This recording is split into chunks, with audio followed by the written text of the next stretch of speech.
జై స్వరాజ్ టీవీ యాజమాన్యం వారికి మా కార్మికుల సమస్యలు ప్రభుత్వం దృష్టికి తీసుకుపోయేందుకు మీరు వచ్చినందుకు మీకు అభినందన తెలియజేస్తూ, ఇవాళ హైదరాబాద్ తర్వాత గ్రేటర్ వరంగల్ మున్సిపాలిటీ కార్పొరేషన్ అతిపెద్ద నగరంగా ఏర్పడ్డది. ఇవాళ స్మార్ట్ సిటీ అనే పేరు మీద కూడా వందల కోట్ల రూపాయలు వచ్చినప్పటికీ కూడా ఇక్కడ ఉన్న అధికారులు కానీ, ఈ రాష్ట్ర ప్రభుత్వం సంబంధించిన గత రాష్ట్ర ప్రభుత్వం కానీ, ఇప్పుడున్న ప్రభుత్వం కానీ కార్మికుల పట్ల చిన్నచూపు చూస్తుందనేది మా భావన ఉంది. ఎందుకంటే ఇవాళ నగరంలో విపరీతమైన కాలనీలు విస్తరించింది. అతి పెద్దగా ఇవాళ 68 డివిజన్లుగా ఏర్పడి ఉంది. కానీ ఈ మొత్తం సిబ్బందికి సంబంధించింది కొరత ఉంది. సుమారుగా హైదరాబాద్లో సుమారుగా 30,000 మంది పరిశుద్ధ కార్మికులు కానీ ఇతర మున్సిపాలిటీలో పనిచేస్తున్నారు.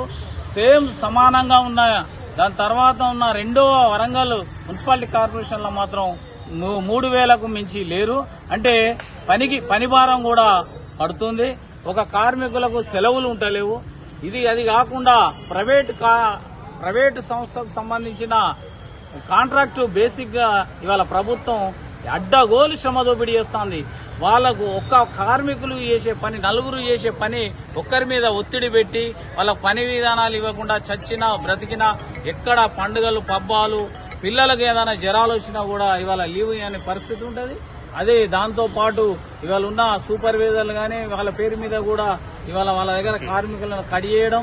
అదేవిధంగా పాలసీలు చూసుకున్నప్పుడు మున్సిపాలిటీ కార్పొరేషన్ గాని వాళ్ళు ఇక్కడ మురికి కాలువలు గాని రోడ్ల మీద పనిచేసిన సందర్భంలో యాక్సిడెంట్లు అయినా కూడా పట్టించుకునే పరిస్థితి ఉన్నది.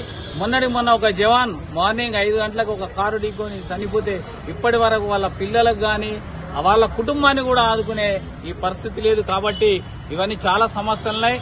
ఇప్పటికైనా ప్రభుత్వం స్పందించాలి. గత ప్రభుత్వం స్పందించగానే వాళ్ళు ప్రజలు తీర్పిచ్చిండ్రు.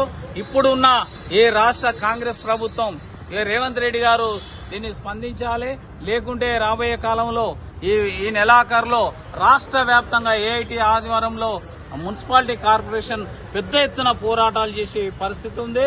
అక్కడి వరకు కాకుండా ఇప్పుడే ఆ కనీస వేతనాలు గాని పిఎఫ్ఈఎస్ఐ దుర్మార్గమైన పరిస్థితి ఏంటంటే పిఎఫ్ఈఎస్ఐ ఏ కాంట్రాక్టర్లు కూడా కడతలేరు. అది ఓను ఇవాళ పిఎఫ్ కు జమ అయింది పేరు, వ్యక్తిగత పేర్లు కూడా వాళ్ళకు లిస్ట్ ఇస్తలేరు. అది ఓంగో ఇప్పుడు మన ఎల్ఐసికి సంబంధించింది అయితే అన్యాయంగా ఉంది. దోపిడీ చేస్తున్నారు. కట్టక ముందే కట్టినని చూపెడతారు, డబ్బులు వసూలు చేస్తున్నారు.